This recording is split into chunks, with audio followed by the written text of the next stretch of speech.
Good afternoon. This video is about sponsorships. So if you don't care about sponsorships or how they work, then just skip this video. So sponsorships or endorsements, whatever you want to call them, used to be limited to celebrities and athletes. And I'll give you an example. Michael Jordan, you might have heard of him.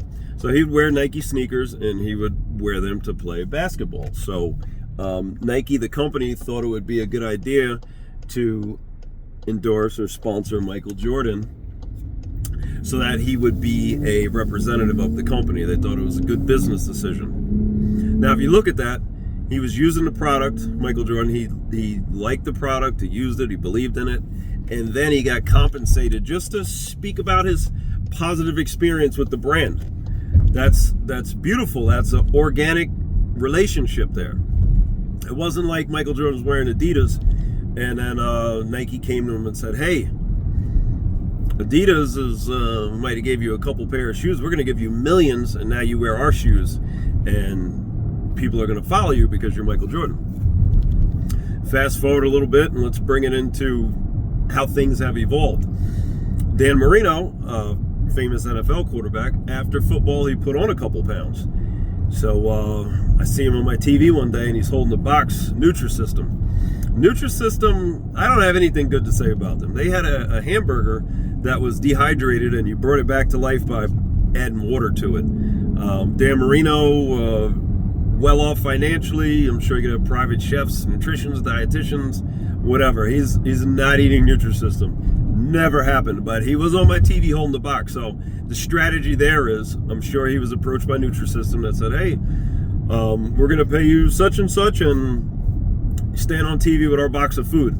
And the monkey in the middle would be the unassuming customer or naive customer. They're looking like, hey, I want to lose weight. Look, there's Dan Marino holding this Nutrisystem. So you have the company that wants to sell the product. Then you have the person with a certain amount of notoriety being compensated to represent that product. And then the poor customer in the middle takes the bait. Fast forward a little bit. Recently, Oprah was exposed for not using Weight Watchers to lose the weight. So some people said, hey, why does this keep happening? These people that have a lot of notoriety, a lot of eyes on them, they're claiming to use products that they don't use. Well, it's money, money, money, and the victim, if you will, is the customer. This is marketing. This is how it works. So now let's get into the prepared meals sector. What I do, what I'm passionate about. Some of you know that I did personal training for 5 years or so, and then I transitioned into the meals. I'm always talking about exercise and working out. And it's not even my business anymore. So some would say, like, why do you even talk about that? There's no benefit for you financially to talk about exercise. And you say that being healthy is 50% exercise and 50% food. Why don't you just say 80-20 or 90-10 like these other guys, so that you're trying to sell food, not fitness? I'm still trying to sell fitness. I don't make any money. I'm enlightening those to the idea that exercise is good for you, which we know, but I just constantly give reminders. So now, in the prepared meals, this is an amazing time we're living in.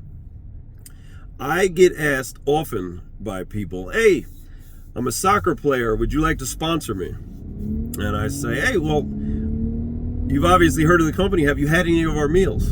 So no, I never tried you out.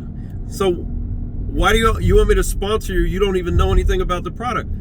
This is me being true to who I am, keeping it real, if you will. I don't want someone saying, hey, Healthy Meals is great, you should buy it, unless that's how they really feel.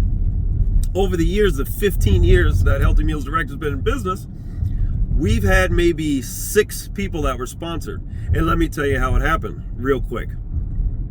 We had this really big bodybuilder guy. He trains, is a trainer here on Long Island. No need to say his name, but this guy is huge. He would buy pounds and pounds of chicken, bulk foods from us. And I say, you know what? You're going to compete in things like that. I'll give you all your chicken and rice and all this bodybuilder food. We'll give it to you for free. You don't even have to pay for it anymore. So he was sponsored.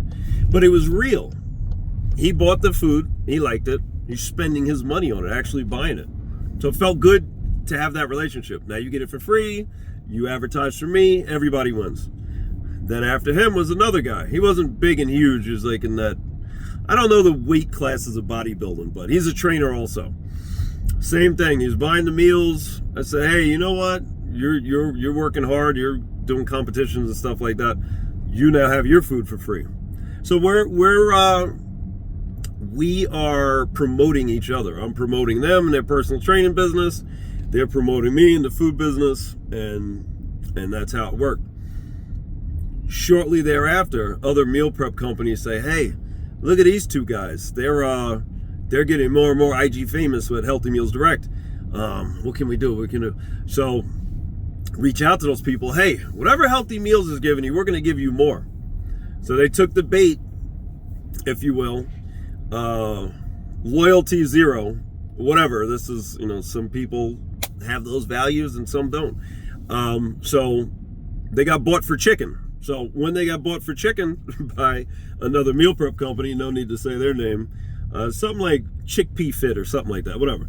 Now Chickpea Fit is giving them more chicken than I was. But in addition to that, they would spoon feed them what to say. So yeah, they're still eating the bulk meats, the bulk chicken, rice, broccoli, asparagus, all that, the bodybuilder food. But now they get spoon fed the information to give to the public. So, hey, big muscle steroid man, I don't want you to promote the chicken breast that you eat, that you get from us. That doesn't make any money. So here's sell this cupcake. So every time you post a cupcake and you say, I got these muscles from this cupcake. And just like the Dan Marino situation, you have an unsuspecting public and they say, wow, look at that guy. He's got veins popping out of his forehead and he eats those cupcakes and those oatmeals with Captain Crunch popping out of it. I want to do it too. I want to be a part of that. So they're making it like trendy, but the big lie is that's not exactly how it happened.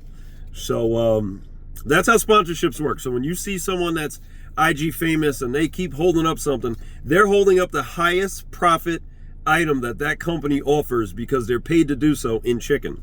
So it sounds funny to say. Your favorite fitness person on IG has been bought for chicken, and they're going to convey whatever message that company that bought them for chicken has, no matter what it is. Here, buy this magic water, buy this magic donut. And it's always those high profit items. So I wanted to enlighten you to that. Have a good day.